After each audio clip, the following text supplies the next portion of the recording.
Para mahasiswa, kali ini kita akan membahas cash flow statement, bagaimana menyusunnya dengan menggunakan metode indirect atau metode tidak langsung. Cash flow statement itu adalah laporan tentang 3 kegiatan utama di dalam perusahaan, yaitu cash flow from operation, cash flow from investing activities, dan cash flow from financing activities. Cash flow from operation itu misalnya uang keluar untuk membeli bahan baku, uang keluar untuk membayar hutang kepada supplier, uang masuk dari buyer atau customer, kegiatan menjual barang kepada customer, membayar biaya operasional sehari-hari.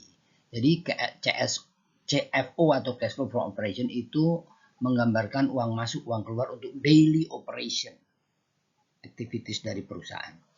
Yang kedua adalah CFI atau cash flow from investing activities.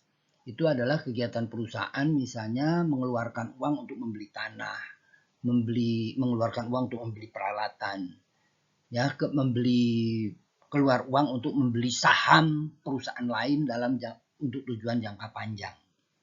Nah, itu adalah cash from investing activities. Kalau cash flow from financing activities itu kegiatan pencarian dana misalnya dengan menerbitkan saham. Perusahaan menerbitkan saham baru dalam rangka mencari tambahan dana. Nah, itu cash from financing activities. Nah, kemudian para investor yang membeli saham perusahaan itu kan harus diberi imbalan. Imbalannya berupa dividen. Maka cash from dividen itu merupakan cash from financing activities. Jadi kita akan membahas 3 cash flow, CFO, CFI, dan CFF.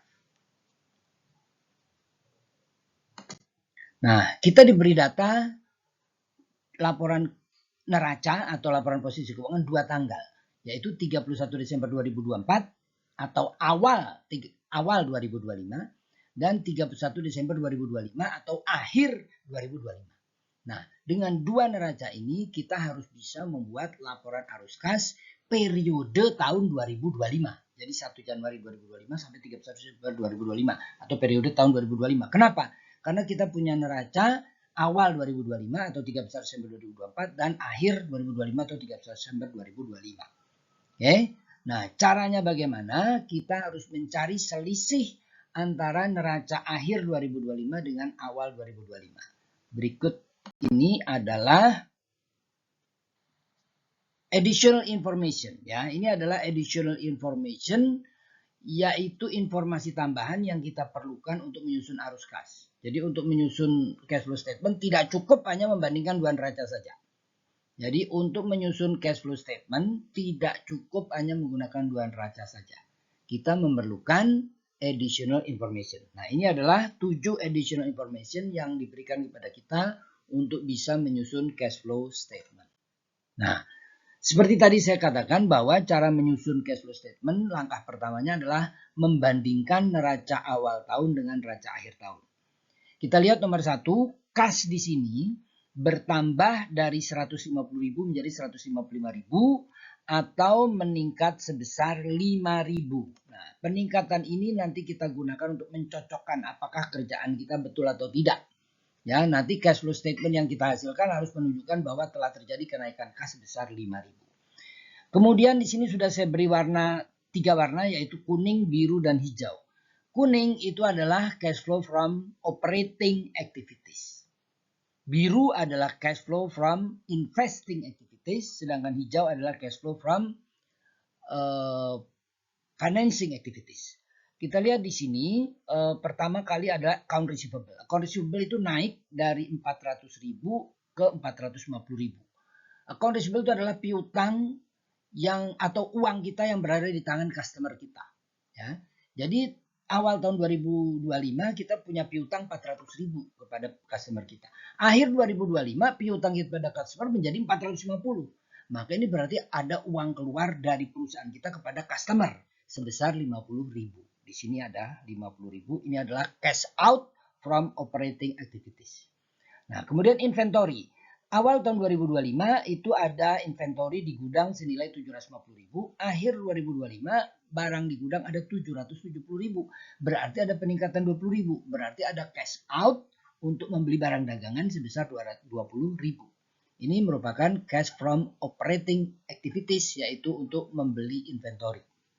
Nah, kemudian kita lihat accumulated depreciation, ya. Accumulated depreciation di sini naik dari 500.000 menjadi 600.000. Nah, ini nanti harus kita cocokkan dengan terjadinya biaya depresiasi. Nah, di sini kita lihat di sini di additional information nomor 7, di sini ada biaya depresiasi yang terjadi tahun 2005 adalah 100.000. Ya, berarti cocok, ya. Berarti di additional information disebutkan bahwa terjadi biaya depresiasi tahun 2025 100.000, sedangkan di sini accumulated depreciation naik 100.000, berarti cocok, ya. Nah, kemudian account payable. Account payable ini adalah hutang dari supplier yang menjual barang ke kita. Piutang supplier yang menjual barang ke kita, atau hutang kita kepada supplier. Nah, kita lihat di sini hutang kita kepada supplier tadinya 300.000 naik menjadi 340.000. Ini berarti supplier kita itu memasok dana ke kita sebesar 40.000 selama tahun 2025, ya. Ini berarti ada cash masuk from operating activities, yaitu adanya dana dari supplier kepada kita, ya.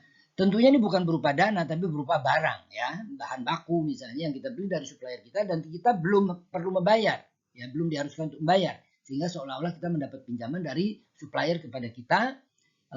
Selama tahun 2025 piutang dari supplier kepada kita atau hutang kita kepada supplier menaik sebesar 40.000, sehingga ini merupakan aliran kas masuk untuk operation atau CFO berupa kas masuk. Nah, kemudian utang biaya ini misalnya utang listrik, utang biaya telepon, utang pajak, lain-lain. Ini tadinya 50.000 kemudian menjadi 45.000. Nah, ini berarti kalau hutang kita turun itu pasti ada uang keluar untuk mengangsur hutang itu, kan. Berarti di sini ada cash out 5.000. Nah, kemudian retain earning. Nah, retain earning di sini kita lihat retain earning itu naik 440.000. Padahal di additional information nomor 5 di sini disebutkan bahwa perusahaan itu mendapatkan laba 500.000. Kalau laba 500.000, mestinya retain earning naik 500.000. Kenapa ini hanya naik 440.000? Nah, ini ada kaitannya dengan CFF, yaitu pembayaran dividen sebesar 60.000. Ya, jadi karena ada laba usaha 500.000, tapi ada dividen dikeluarkan 60.000, sehingga laba ditahan hanya naik sebesar 440.000. Oke, itu sudah kita bahas yang warna kuning atau CFO. Sekarang kita bahas yang warna biru atau CFI. Ya, kita lihat di sini investasi jangka panjang tadinya 100.000 sekarang menjadi 0. Ini berarti ada investasi jangka panjang yang dijual. Ya, ada investasi jangka panjang yang dijual. Nah, tapi di additional information nomor 1 disebutkan bahwa penjualan investasi jangka panjang itu menghasilkan kas masuk 175.000. Kok bisa? Ya, investasi jangka panjang misalnya saham yang nilainya 100.000 kita jual tapi uang masuknya 175.000. Ini berarti ada laba sebesar 75.000. Nah, ini di pojok kanan atas ada jurnal yang sudah saya buat. Ini jurnal ini adalah jurnal untuk mencatat penjualan investment itu. Jadi investment dijual 100.000, ada kas masuk 175, berarti ada gain on sale of investment 75.000. Nah, ini berpengaruh lagi ke CFO. Kenapa? Karena kita ini bekerja menggunakan metode tidak langsung. Jadi kita membuat CFO itu dengan bermula dari laba perusahaan. Nah, laba perusahaan tadi kan disebutkan 500.000. Ternyata laba 500.000 ini tidak semua merupakan daily operation. Ya, tidak semua merupakan laba dari kegiatan usaha sehari-hari. Tapi ada laba yang merupakan laba hasil penjualan investasi sebesar 75.000. Karena itu laba 500.000 ini nanti untuk mencari CFO harus kita kurangi dengan 75.000. Kenapa? Karena yang namanya CFO itu adalah laba dari operasi sehari-hari. Nah, sedangkan 500.000 itu tidak seluruhnya merupakan laba dari operasi sehari-hari, karena ada 75.000 yang merupakan laba dari penjualan investasi. Sehingga 75.000 itu harus kita kurangkan dari 500.000. Nah, itu kita tadi sampai ke investment, ya. Kemudian land dan equipment. Di sini kita lihat land itu naik 500.000, equipment naik 200.000.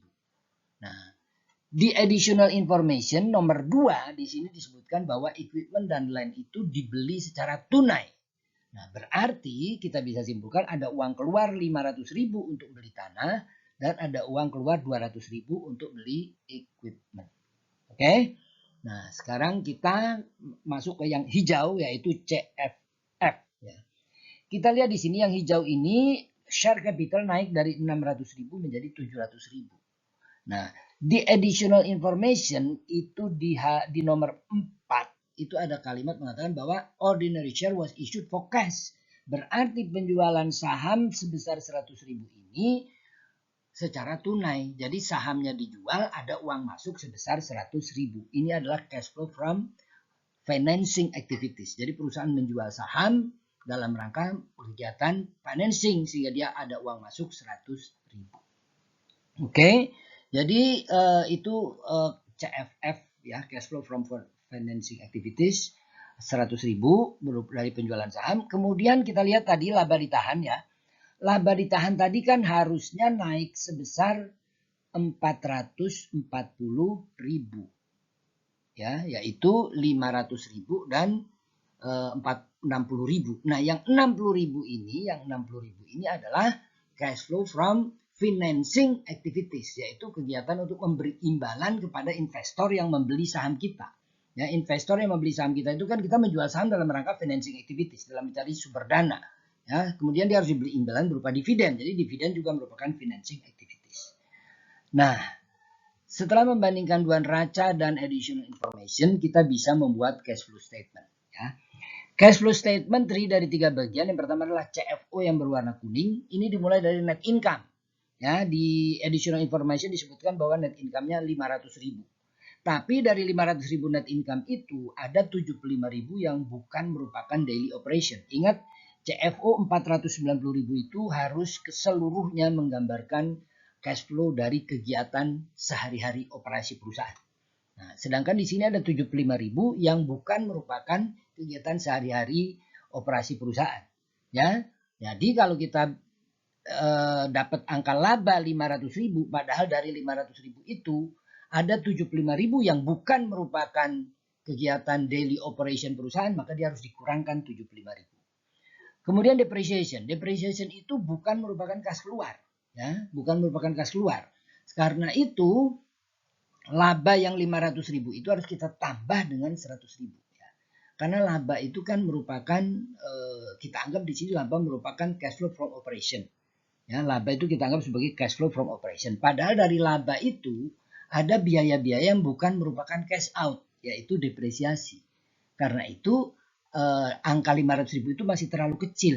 Karena 500.000 itu setelah dikurangi dengan biaya depresiasi yang bukan merupakan kas keluar. Karena itu depresiasi harus kita tambahkan kembali. Oke. Kemudian selanjutnya adalah cash flow untuk meningkatkan piutang tadi ya. Untuk meningkatkan piutang 50.000. Untuk menambah inventory di gudang 20.000. Lalu ada tambahan supplier yang memberi dana kepada kita. Ya, memberi barang dagangan, menjual barang dagangan kepada kita dan tidak minta segera dibayar sehingga seolah-olah supplier meminjamkan uang ke kita 40.000 selama tahun 2025. Kemudian account payable, expense payable, utang biaya ada yang kita lunasi sebesar 5.000 sehingga merupakan kas keluar, ini 5.000. Nah, setelah kita jumlahkan kita dapatkan CFO sebesar 490.000. Nah, untuk CFF tadi kita lihat ada penjualan investasi jangka panjang sebesar 175.000. Ada pembelian tanah dan equipment 500 dan 200.000 sehingga totalnya CFI adalah 525.000 kas keluar ya. Kas keluar 525.000 ya. Kemudian untuk cash flow financing activities tadi ada penerbitan saham 100.000 lalu bayar dividen kepada investor yang membeli saham kita sebesar 60.000 sehingga CFF-nya 40.000. Nah, kalau kita jumlahkan CFO, CFI dan CFF ini kelihatan angkanya adalah 5.000 dan ini harus cocok dengan peningkatan kas. Kita lihat tadi di neraca di awal tadi kas meningkat 5.000 ya, kalau nggak salah tadi dari 150 ke 155. Jadi ada peningkatan kas sebesar 5.000. Cocok dengan di sini cash increase sebesar 5.000. Oke, dengan demikian kita sudah selesai membuat cash flow statement dengan menggunakan indirect method. Terima kasih.